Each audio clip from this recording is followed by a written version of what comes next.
In this video, I'm going to show you how to use a custom search API from Google Search to make a rank tracker, but also just pull in results to a Google Sheets.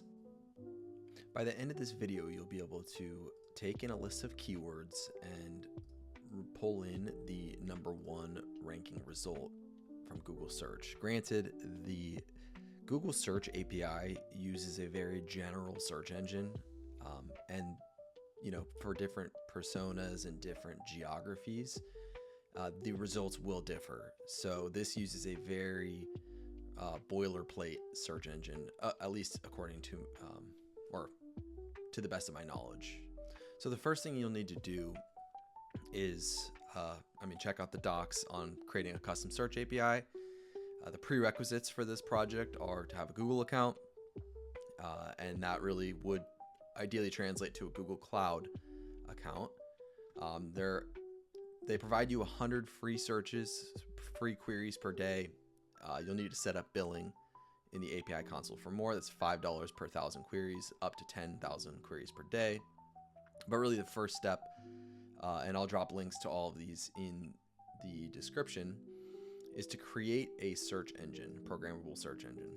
So I'll add that, and I will add Google API video, and you can name that whatever you want. And in the what to search field, I'm going to copy this URL. It's www.google.com/search ? For the query parameter, which is a Q, equals, and then the asterisk, which basically means whatever you put in there. So I'm going to add that. I'm not a robot. I'm going to create. And really, we're going to need this CX for the project, but I'm going to customize it as well. So I just copied that to clipboard. And I'm actually going to go over quickly.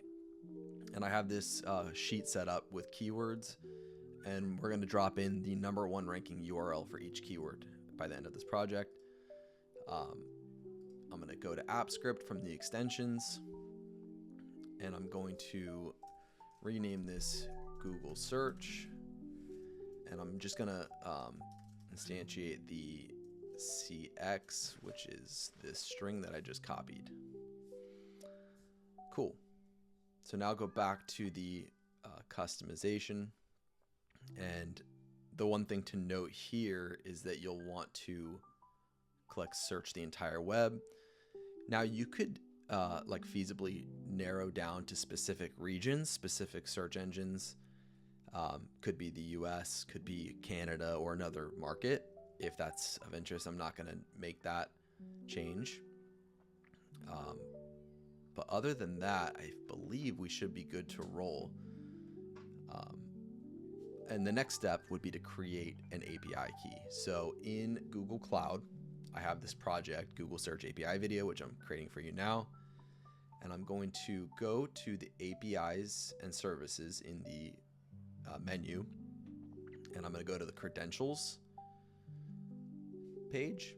And now I'm going to click create credentials.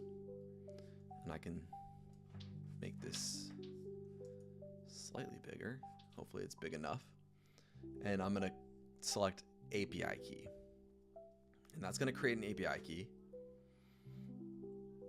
And I'm going to copy that API key and put it in this project as a string. Close. I like to rename my API keys. This is helpful if you have many users and you like to create custom API keys. Might delete later. That's what I'm going to do at the end of this video. And you can restrict the key to selected APIs. So Google Search API. I'm not going to do that right now because I'm just going to delete it later. So I'm not going to restrict it. But this should be everything needed to make this project work. So now that API key is created, I'm going to go back to the project. I'm going to name this project Google Search API. rename. And I'm going to create the onOpen function, which will help us create a custom menu. So we use the spreadsheet app to get UI and create menu. We're going to add a string, Google Search API, and we're going to add an item. And the item is going to be run Google Search API. And the function is going to be that Google Search function that we just started. Finally, we need to add it to UI. That will help us add the menu when we go and refresh the sheet. Awesome. So another thing to note is that I'm going to tell the tool what ranking position I want to get, because I mean, I want to get the first ranking position as indicated here, but you could select more than the first, or you could pull in the second, or as I'll show you, I'll pull in a bit all 10, the first 10 results. Awesome. So now that we have those set up, I'm going to get the keywords. And to do that, I'm going to use the spreadsheet app, get active sheet, get active range, and get values. So that's going to allow you to, basically the user will highlight the keywords, and that is how we're going to get those values. And just to show you what I mean, and we'll kind of test along the way in this project, I'm going to log those keywords. So to do that, you need to highlight the keywords, make sure that the function Google Search is running, and then click Command R. And as you can see, they're being returned as a nested array. So that will be important later. Cool. So we're getting the keywords. Next, we're going to create a for loop where I'm going to let I equal 0. That's the index we're going to loop through. And we're going to do that for the length of the keywords that are selected. And we're going to plus plus over those. So for each, I'm going to let the cell equal keywords and then the ith keyword in the array. And since we just talked about they're nested arrays, we're going to get just the first one, which is the 0th index. And I'm going to format the cell because the keywords, to feed them into the Google Search API, I'm going to use the regex to just globally find spaces. And actually, I'm going to replace all with a plus sign.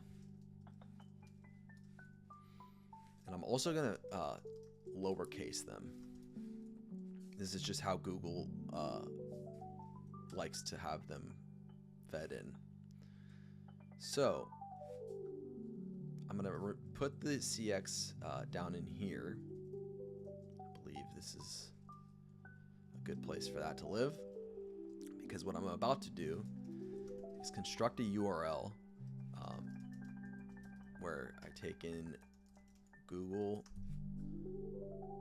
and actually it's Google APIs.com /custom search /v1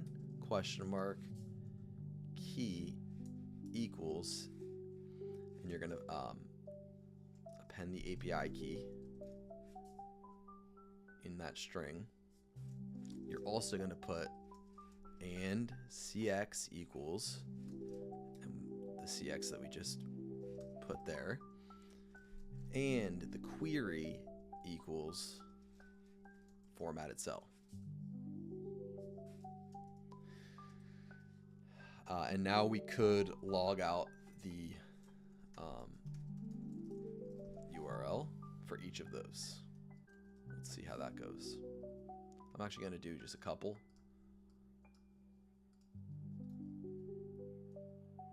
Seems to be working. Awesome. So now I'm going to use the fetch, the URL fetch app. So let response equal URL fetch app dot fetch the URL that we just constructed, and I'm going to let data equal the parsed version of that response, and the response is JSON. So if there is data, just to show you what we're going to get back, it's a data object, and inside that there is something called items, which is what we want to extract from this. So let's see if that works. So the output's too large, but it is returning the let's see, hopefully you can see this pretty good, but the Pioneer Woman is like the first response for the URL, and it's bringing in the meta description and other stuff too, which is we're going to narrow down here in a second, but just to show you that that's how it's being returned. So in this data, I want to create a local column where I'm going to get the spreadsheet selection and get current cell, and I'm going to get the column.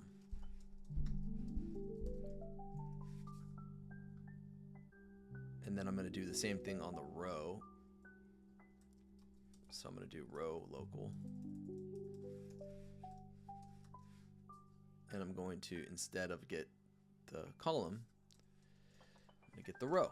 And I'm going to plus I that so that we can, as we go down the list, move the row index. Awesome. I'm also going to just else this so we know to do that here in a second. And now we're going to do another for loop in here because we're getting more than one result. So I'm going to let J be the index, and I'm going to get the rank position -1 because it's on a 0 index. And I'm just going to let it be for those less than the rank position. And I did I here. And J++. And now we're going to add the top ranking result to the next column over. So I'm going to let D, or I'll just call this number 1. Spreadsheet app dot get active sheet. And I should have created a sheet variable as I do in many videos, but I'm going to get the range. I'm going to use row local, and I'm going to use the column local +1 to get the next column over. And now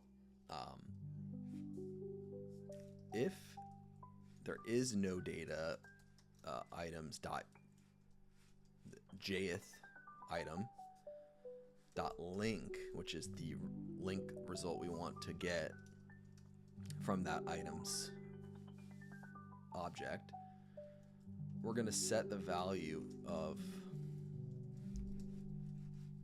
number 1 to no search results. So that kind of catches any errors there. Otherwise,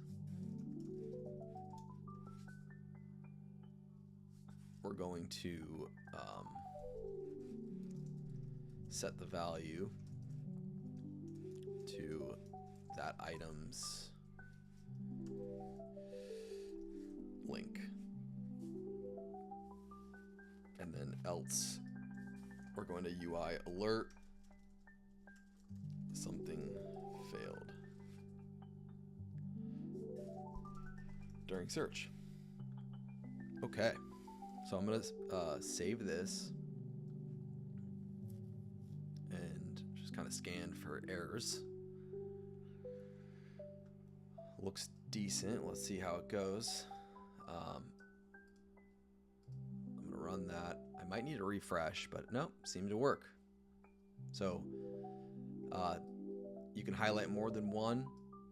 Also, I noticed, or you'll see that this has capital, its title case, where I said to go lower. So that's what will happen here. And it should work as expected. Awesome. Now there are ways to modify this. You can kind of remove certain results. So if you don't want YouTube or Wikipedia, there are ways to disable them in the programmable search, but I think the better way is to just manually use the code to kind of say, if it includes Wikipedia, then don't return it. But to quickly show you how to find not just the top result, but the top 10, what we'll do is we will add a top 10 variable, and in the jth position, we're going to just reset this to 0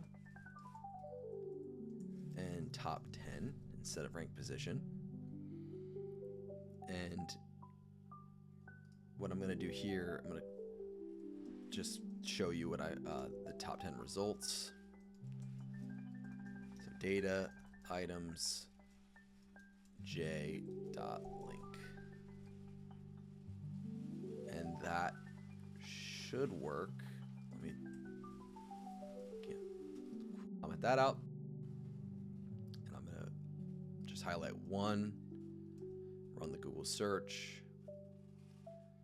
And those are the top 10 results for that query. Awesome. And let's say that you wanted to reverse engineer this into a rank tracker, which is something that I also mentioned that I would kind of give background on. And let's use the Bitcoin price and run that search. And we see CoinGecko being featured number 3. So what we could do is copy that URL and modify this to be, let's say, else if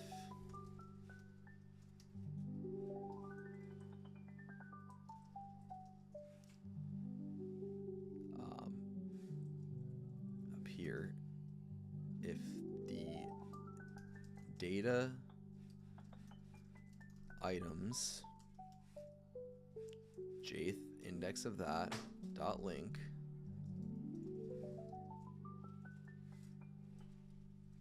includes, hold on there, got to close that. So I interpolated this as a string so that we could run the includes method to check if that string includes coingecko.com. If that is true, then I'm going to log ranking position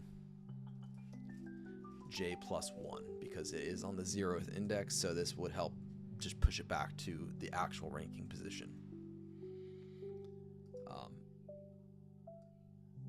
And then I'm going to comment this out and say not ranking here.